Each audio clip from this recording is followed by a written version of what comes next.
Okay, Steve here for Flies and Pies again. I got to be quick on this one, so here we go. This is a 5/0 octopus hook. We're going to be tying a trailer hook on it for the scum frog. Okay, this is a weedless frog to be fished on top of grass, lily pads, weed beds, and things like that. 3/0 chartreuse thread. Use whatever color you want. I don't care, but this is 3/0. I like the 3/0 because it's heavy and we'll need it here in a minute. Start my thread. Basically just get it so it'll hold itself down. I've got some 20-pound hard mono here. I'm using this for a weed guard. I put it on top of the hook shank. On top, on top, on top is important. I'm going to follow this mono back with the thread, bring it around the bend of the hook a little ways, all the way to right about there.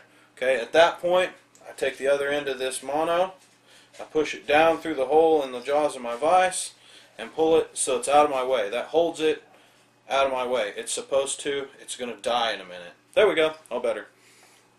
Okay, right there, I take pearl chenille. This stuff here, pearl chenille, cactus chenille, estes, shiny, flashy stuff that you wrap on a hook. That works well. Tie it down, work my way back to the eye, leave some space at the eye. We're going to need that space. As you see, I've stopped a little ways back. Okay, I roll it over my way because it's easier for me to see.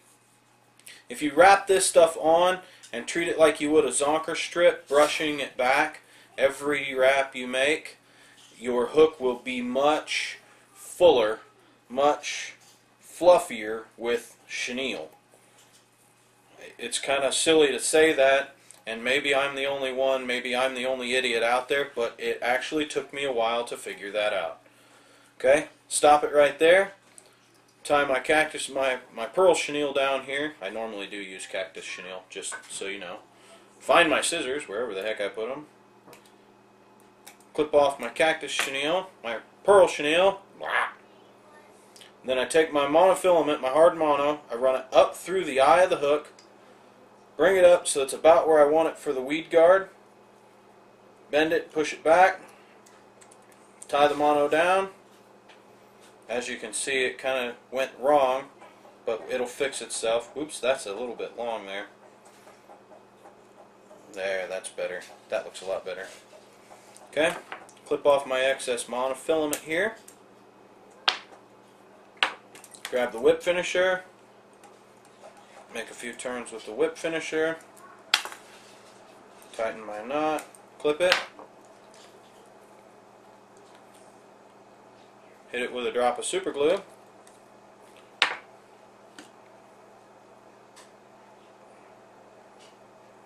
bend the mono out just a little bit like that.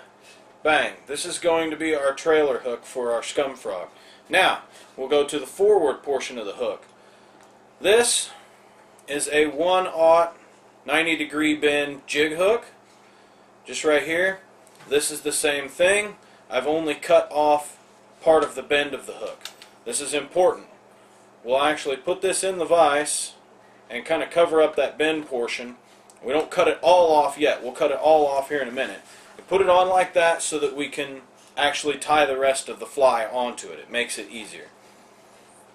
This fly right here is going to be going to Canada on Monday. It's Saturday now. This fly is going to Canada on Monday and will be tested on pike. We'll see how it works. It has worked very effectively thus far on largemouth bass.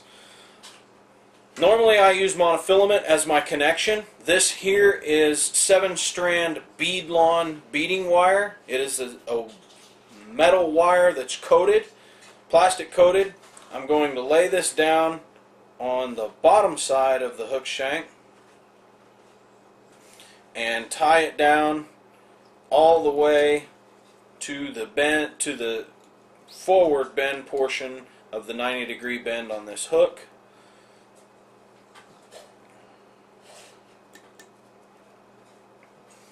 Then I will take my trailer hook, slide it onto the beading wire right there. Oops. Apparently I got a little super glue on that sucker somewhere.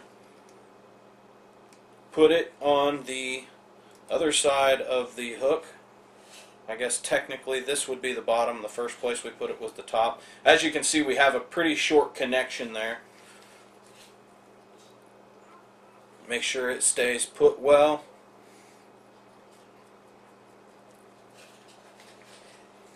Don't want it to deviate too much. I don't care if it does a little bit, especially up here towards the front. Pull that back when you get close to the eye. Clip your excess. Not with your good scissors. If you do, use the back side so you don't screw up your good scissors. Run my thread back. I want this stuff tied down really good because that is my connection to the fish. It's got to be good. Okay, now, skirt material, spinnerbait skirt, jig skirt, whatever you want to call it, a whole hank, fold it in half, cut it in half. You're going to need one half for this fly. One of these halves is going to be this whole fly. So throw half of it over to the side, fold it in half, this way, like this, cut that in half.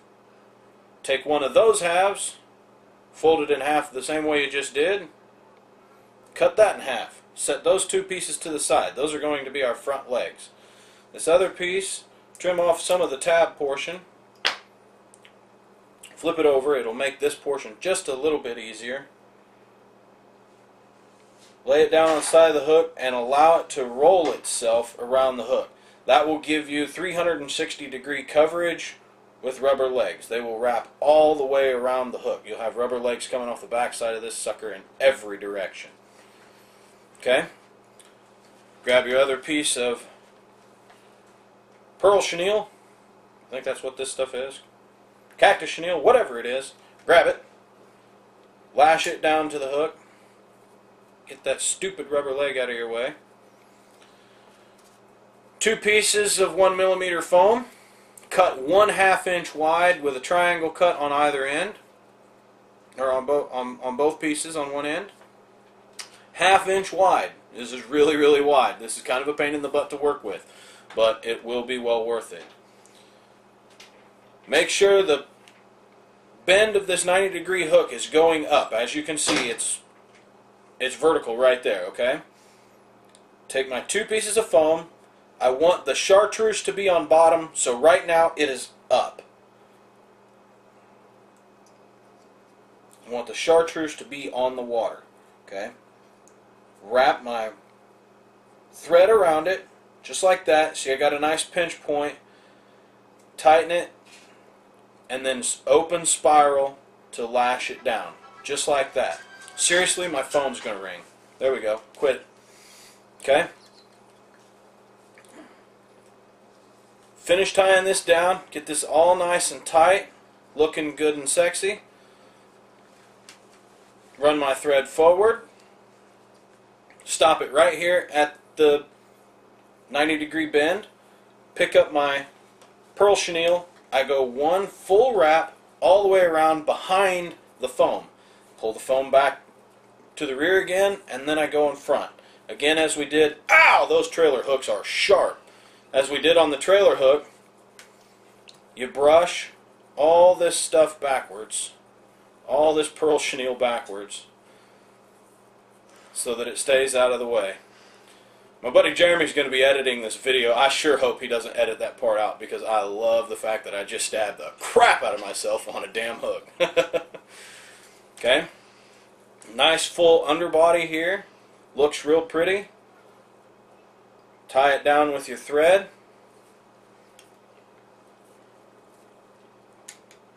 Oops. Okay. Remove your excess. And I know this is going to sound stupid, but whip finish. Okay? Whip yourself off here. Because this fly is going to be fished for pike, and I don't trust fish with teeth, I'm going to put a tiny drop of super glue on that head portion. Now, grab your foam, fold it over, and fold it back over. See how it fits nice and pretty and smashed and funky looking right there at the eye? Now, pick up your thread, pull out a good bit of excess, like that. Nice good bit of excess. Lay it down, pull it over the top. You can pinch it under your thumb, and you see how when I cinch it, it's starting to puff out? As you continue to wrap, that'll get tighter, okay? Now you've got this tag in that could come out easy. So what you do is you actually take your bobbin and your tag in that you were using, you wrap your bobbin 1, 2, 3 times around that tag in, pull it up, 1, 2, 1, 2, 3 times around the tag in, pull it up, then clip off that tag in. That tag in will never come out of there now. And trust me, I've had these flies beat half to death. I have not had that come apart yet. Okay? That is our frog body portion right there. Doesn't that look like a cool little profile for a frog body? It's kind of like the Predator style. It looks cool. Clip that off right there. There's our little frog body portion. Now, let's add those rubber legs back in. What we do is we've got these 2 hanks of rubber legs here. Put the tab portion where they're all joined together towards the back. Wrap it around the thread. But you only want 1/4 or so of that hank portion towards the rear. So what I'm going to do is I'm going to do both of them at the same time. I'm going to go right in the middle of that little black section because I like that length look. And I'm going to go 1, 2 loose wraps. Man, that messed me up bad there. What I did wrong. We'll put them in one at a time. To hell with it. Put 1 on one side. In backwards. There we go. In the right way. 1 on one side.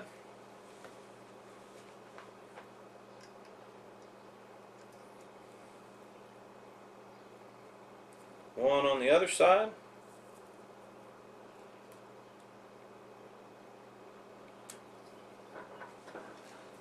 Okay?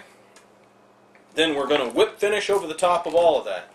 I can do this with a standard whip finisher because I've been doing it long enough, and I just proved myself wrong that I can't. I forgot to grab my long reach whip finisher, so I'm basically just going to throw a couple of half hitches on it because I'm going to super glue the piece knot out of this sucker anyway. Remove that excess thread. Clip off the joined tab end on the front side of those legs. Clip off the joined rear end on the front side of those, the other side of the legs. Adjust them where you want them, where you think they look good. Go back to the super glue, and I put a tiny little dot right there underneath each portion of the legs. Blam! Right there. Now, I have a weedless running. Once I get this weed guard figured out, and I'll get him squared away here in a minute. Frog looking, rubber leg having, shiny fuzzy awesomeness on a hook that can be easily casted with a fly rod. Great pattern, lots of fun to fish, had some amazing awesome blow ups on it. I really hope you guys like this one. If you want to put eyes on them, I put them right here on either side, and I usually use those posted plastic doll eyes because they stick out, they're 3-dimensional, I think they look cool. Tie this fly, post pictures of the fish, I want to see them, holler at me, call me, email me, whatever. Enjoy yourselves. There you go, Scum Frog.